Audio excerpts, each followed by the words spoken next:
plain speak today, we tell you why India matters to G7. On that note, let's also tell you Prime Minister Modi, in fact, interacting over there with the Italian Prime Minister Meloni. Very heartwarming visual coming straight from the summit over there with this interaction. Remember, this is one of the most significant bilaterals that is currently underway in Italy. And as we all know, Prime Minister Meloni is also the hostess of the G7 summit this time around. But as far as Italy and India's bilateral engagement is concerned, we've seen only an uptick. And as far as the bilateral relationship is concerned, it's only been growing in the past couple of years. We've also seen how Prime Minister Meloni of Italy, in fact, made 2 visits to India. We've seen this bilateral relationship only blossom further.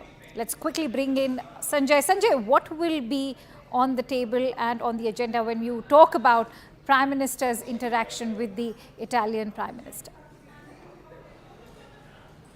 Well, politically, this is very significant. Prime Minister Meloni is about the only European leader, the only EU leader who is on a high given the recent elections. Everyone else has been on a slide downwards, and that has made her a very influential voice within Europe, not just within the European Union. And therefore, a good relationship between Prime Minister Meloni and PM Modi and good relations between Italy and India can politically be quite supportive of India's position in Europe. And this is a very strong wicket to be in bilaterally. That said, not a great deal is happening between India and Italy economically as of now.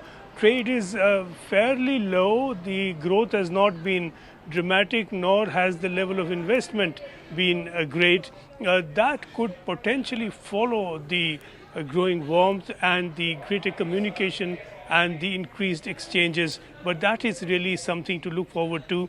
There's a point beyond which leaders cannot make that happen. They can offer facilitation or take the lead in inviting business, but finally that will be down to business.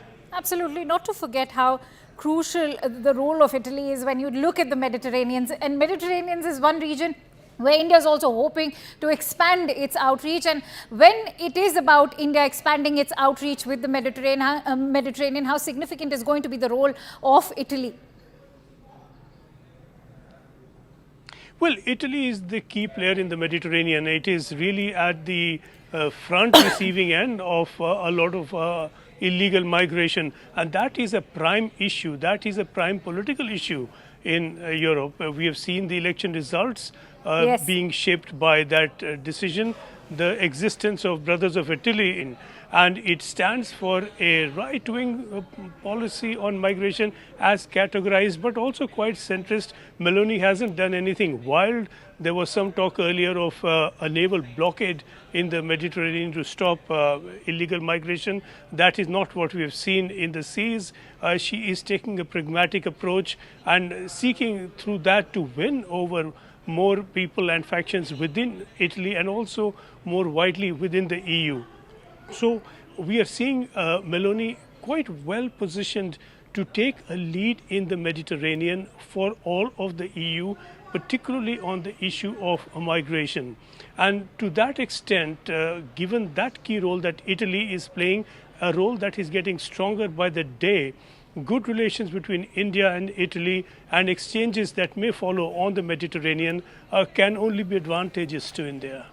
All right. In fact, my last question with you is going to be about how the Prime Minister, in fact, interacted with the Italian Prime Minister at the COP28 summit in Abu Dhabi last year. How will this now be a step forward as far as their engagement at G7 is concerned? Not to forget that the Italian Prime Minister also visited the country last year twice. Well, this has been a growing exchange between the two. We saw Prime Minister Meloni visiting India. It was in March of last year. Then she was in India for the G20. She has spoken of Prime Minister Modi as the world's most loved leader. So clearly there's a great deal of warmth between these two prime ministers. The fact is that that is a personal relationship that has to spill over politically into tangible results, and that consequence is not necessarily automatic or immediate. So the challenge really will be how this warmth of personal relationships, how this personal rapport between the two leaders can translate into very much more happening on the ground. Politically, yes, but also economically, because without strong economic ties, close political ties are not necessarily going to be correspondingly strong. The real base for good political relations will come from good economic relations, and that is the tough one, that is the challenge, that is where even prime ministers have only a limited role to play. Many thanks to you, Sanjay, for bringing